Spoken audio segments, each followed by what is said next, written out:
Hello, and welcome to the Allen Press webinar, Advertising in STM Journals. I'm Joanna Gillette, Product Marketing Manager at Allen Press, and I'll be your host today. On your screen, you should see some general information about participating in today's webinar. I'm going to go over a few of these items before we get started. OnCar will be answering questions at the end of the webinar. If you do have questions, please use the chat function of WebEx to direct questions to the webinar host, that's me, during the presentation. We're using voice over IP technology to broadcast the audio for today's webinar, so please make sure you have the volume turned up on your PC if you're having trouble hearing. You can continue the conversation with us and your fellow attendees after the webinar using the Discussions tab of the Allen Press Facebook page. Here you can post a comment, share an idea, or ask a question. Today, Onkar Sandal will provide some insight into the world of advertising within an STM context. He'll highlight points to consider when deciding whether to implement an advertising program, as well as how to strike a balance between the concerns of your editorial board and the wishes of potential advertisers. Onkar has been involved in the publishing and printing arena for over 25 years. He's worked in the UK, Far East, Europe, and South Africa. For the last 15 years, Onkar has been focused primarily on advertising and sponsorship sales in the commercial and STM space. Having worked with trade magazines with international newsstand distributions, as well as very specialized STM membership titles, serving audiences of only a few thousand, Onkar is able to create tailor-made solutions and strategies as each title may demand. Weathering the tech media implosion of 2000 to 2001, and now more recently the general media recession of 2008, has given Onkar a heightened appreciation of balancing hard-nosed pragmatism with the evolutionary sea changes facing media today. I'm going to turn the presentation over to Onkar now. Don't forget to use the chat box on the lower right of your screen to send in your questions. Thank you, Joanna. I'd like to thank everybody for attending this webinar. I know everyone's busy, so many things and duties to be done, and thank you for taking time to hear the presentation. So this is one of the continuing series offered by Allen Press, and this one is advertising in the STM marketplace. So, to get going, what I'd like to say, just a basic introduction, some of the points and topics I'll cover, and then at the end, if you have questions, I'll be happy to field those too. So, some of the reasons to consider offering advertising. So first, I'll cover the reasons to consider offering advertising in the journal. And one thing to consider is, does your journal warrant advertising efforts? Third point, balancing the science and the quest for dollars. Fourth point, advertising programs, a variety of advertising programs, whether it be print, online, digital magazines, flip books, and so forth. And then the last point will be, I'll touch on the actual launching of the program. So those are the topics we'll cover, and we'll get going with the first point. We have reasons to consider offering advertising in the journal. Society publication. The first one that will pop into everyone's mind, obviously, is additional revenue. This is a good way to get additional revenues for fulfilling the mandates of the society or the nonprofit organization, whether it be for educational purposes, for conferences, and so forth. So this is the main consideration. If the need for revenue is there, advertising program would be able to assist with that if run properly and executed properly. A second point is this is an opportunity when you're doing advertising, it'll give you more inroads into connections with your industry partners. Every society will have certain types of various industry partners who are interested to work with yourselves, who have services and products for you. So this way, when you have an advertising program available, you're also touching base with the industry partners on a more regular basis.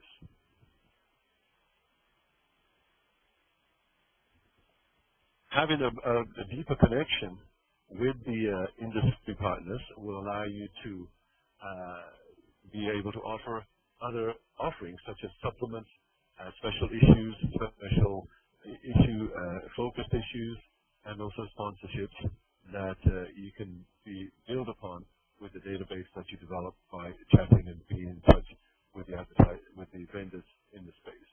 So advertising dollars may also be spent on other offerings such as supplements and sponsorships.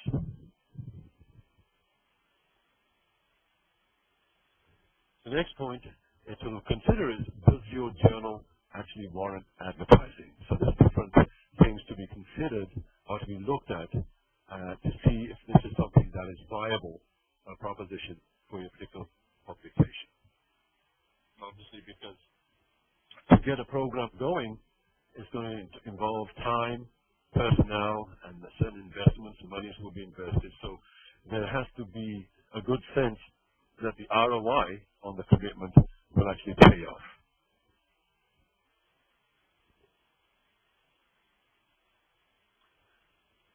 So to look around and get a sense of if the journal will warrant advertising, if you notice that there are thriving vendors in the marketplace offering products and services, that's a good sense that there is a community of vendors who may be a good source for eliciting or soliciting advertising from.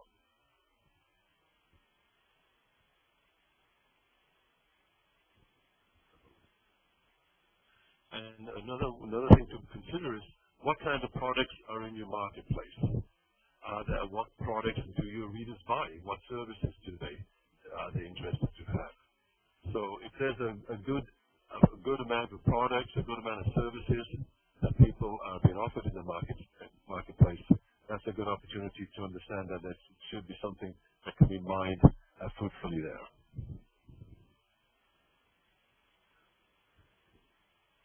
And the other thing is, if there's quite a bit of innovation going on in the space, in the marketplace, that means that new products and services will be brought to market, and the different industry partners will want to showcase them to the audience, and they can use advertising for that purpose. Now, what kind of vendors are in the market? There can be vendors. When I talk about vendors, there can be large companies, multinational companies, big pharmaceutical companies, perhaps publishing houses, all the way down to mom-and-pop operations, small operations offering a little service or a little product that may be of use to the readers of the audience. And so, diverse companies are available. The more diverse the database of vendors, the better. And is there also a sense of strong competition between the industry participants? Are they trying to get mind share with your audience? Do they want to get in front of your audience? Is there strong competition? Many companies offering similar type of products, so they really need to differentiate themselves, present themselves in such a light that they get the mind share and ultimately the market share. And the other thing is that there's annual conferences going on in the space, which are well attended by industry partners. That's always a good sign that there's a vibrant marketplace to be had and a good chance for advertising to take off and be a viable option.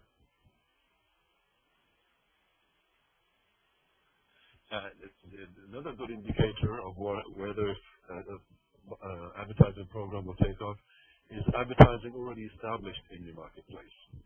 Are there other publications that allow advertising? Are there any trade publications in your marketplace? And that's always a good sign, even though one may think, well, this is competition, but if there are trade publications in the marketplace, that means that there's dollars to be had. The commercial publishers are looking to capture those dollars, so there's a good chance for others to enter the space and compete for those dollars.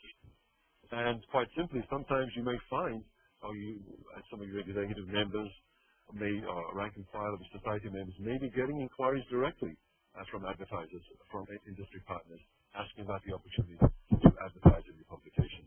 And so if that's there, that's a good sign that this is something that's viable.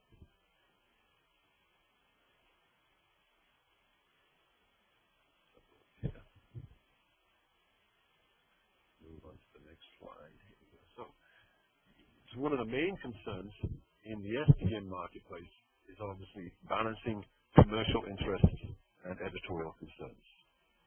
Now, in the commercial space, there is some credence given to this, but generally, they have much more of a free-for-all attitude, and people can get away with quite a lot of connections between advertising and editorial and so forth, without too much concern for the editorial integrity. But in STM space, this is actually crucial and vital to be able to balance this in a way which is satisfying the needs of the advertisers and also the editorial publication board. Anyway, so in the journal itself, there are prime locations that advertisers will be looking for, and these will be the back cover, the inside front cover, cover 2, inside back cover, cover 3, and then ads being interspersed in editorial. Now these are the spaces that advertisers really crave and want to be in, because these are very visible spots. Especially, for instance, the back cover. We joke about this, that the back cover, people don't even have to crack open the book. And they can, there's a 50-50 chance when the journal is placed on the table or a surface that the back cover will be exposed. So people, that's the prime real estate in the book. So people want to have that. So from the editorial point, it may be that the publication is already, the association of the society is already using those spaces. The cover spaces may be reserved for editorial content. I know some of the STM publications, they sometimes put the TOC or featured articles on cover 4 or the inside cover 3. So it may be already being used for that. So that's something to be thinking, well, if we do launch something, we may have to think about how to balance the needs of the advertisers and what we were doing ourselves. And generally, the publications committee may decide they prefer not to mix ads and editorial content, because the push will be that the industry partners, they want to be interspersed in editorial. They feel that there's much more of a read there, much more exposure, and so they'll want to push for that. And but on the editorial side, the publication committee may say, well, we really don't want to mix the two, since it may seem that we are selling editorial. And I've seen outlandish cases where sometimes a very nice research article is being presented or in the publication, and a particular advertiser or product may be mentioned, and the advertiser really pushes to try to get that his or her advertisement right opposite the first page. And this can create quite a dilemma. So it's best to think about these things beforehand and lay out a plan where the lines are going to be drawn, as whether as the editorial will be mixed in content, or if it will be just in front matter, leading up to the first article, and back matter. So in that sense, you'll have advertising on the covers, in the front matter, interspersed with the masthead, with the TOC, so forth. And once the first editorial starts, then there's a cutoff. There's no more advertising until you get all the way through to the back, and then you have back matter, maybe 2 or 3 pages of back matter, and maybe those can be open for some types of advertising. So that's a model that a lot of the STM publications actually use. So keep that in mind. And the society, your society themselves, you may want to use the primary real estate for self-promotion. Different conferences that you're doing yourself, certain publications that you're publishing, the books that may be available, so you may be using those already for self-promotion. So then you would be thinking, well, do we want to give up these spots for other vendors to use? So these are the editorial concerns, and something is always good to have a good game plan to think these things through thoroughly, so you can, when moving forward, that you'll know how to proceed. So another interesting statistic to consider with STM is what we call the ad-edit ratio. Ad-edit ratio. Now that's the number of pages of ads compared to the number of editorial pages in the publication. So depending on the folio size of the publication, this will open up, because it's a large folio size, to keep within a good guide for STM is 90-10%. 90% editorial and 10% advertising. Now, this may sound kind of arbitrary, but it actually is based on some mailing stipulations. A lot of companies, non-profit periodicals, publications, they get preferential treatment from the post office. And this is a magic number, 1090, 9010. And if the advertising pages were to go beyond that, then the post office may come in and say, well, anything beyond this will be charged at a non-profit and at a for-profit rate. So the rates can be bumped up.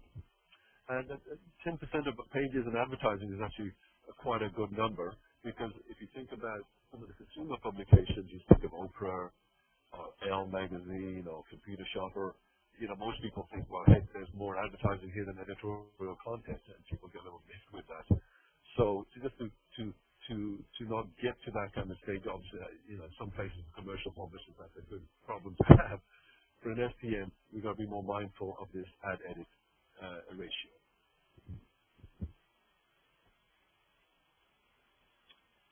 So moving on,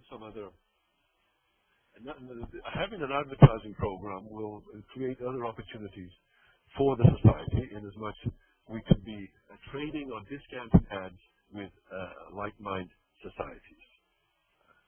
And this can be acceptance of non-commercial ads from other similar non-profits in the arena. Are there sister publications? Are there other societies that you cooperate with, and they may want to have some advertisements that they want to place some conference that's coming up? As long as, obviously, there's good cooperation, then you'll have the opportunity to work with other societies in a little more direct and deeper manner. So if you want to trade, you've got to consider the extent of competition and the market size.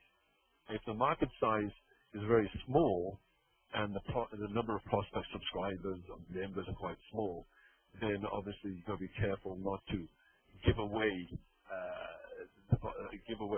prospective candidates who may become members of the society or become subscribers to your journal. And the other extent is, what is the extent of competition between your society and the other societies? Now, if the competition is intense and heated, obviously you've got to be careful with that. If they're also constantly poaching people from your society, poaching members, poaching subscribers, then obviously you want to keep such societies at arm's length and maybe not do anything too cooperative with them. So if you do want to work with sister societies and other non-profit organizers in the space, there's various options. There's the ad for an ad, where they have an ad, say for instance, for a conference coming up, and they say, well, if you can post this in your journal, then we can post an ad for your upcoming conference. So a straightforward barter, an ad for an ad. Or you can do discounted if you think, well, you'd like to get some revenues for this type of bartering or this type of exchange. You can offer discounts, either 30%, 50% is unheard of. Accordingly, and if it's mutually done, then that way it's beneficial. There's less money actually transferring hands, and this will foster a good relationship with societies. And these ads, again, they can be for meetings, for conferences, promoting combined memberships. If it's such that it's beneficial for these superior societies to have members to become members of both of 2 or 3 societies, promoting combined memberships. Promoting joint ventures or combined projects, for instance. If there's an international conference coming up and many societies are involved with that, then all the various societies can be working together on that and promoting that international conference together to make sure as many people as possible come to the conference, and this will obviously benefit all the societies, sister societies involved. And then obviously for promotion of publications, especially if books are special issue journals are printed, or special conference editions of books are printed, then these can be traded out or given back and forth in the discounted price. So what kind of advertising programs are available out there? What can we actually do? So there's print, and there's online, and digital publications. Those are the 3 main silos: print, online, and digital publications. So here we'll start talking about advertising in print. So in print, and this is the most typical advertising vehicle available, and it's been current for many, over 100 years, ever since printing began practically. So this is very obvious to everyone, very well known, and up to about 20 years ago was the only game in town. People only could advertise in the print publication, and so with the onset of the internet and online advertising has come in. But this is a classic advertising vehicle, the print journal. So if you have a journal or a periodical, this will allow for yourselves to have advertising in there. Now,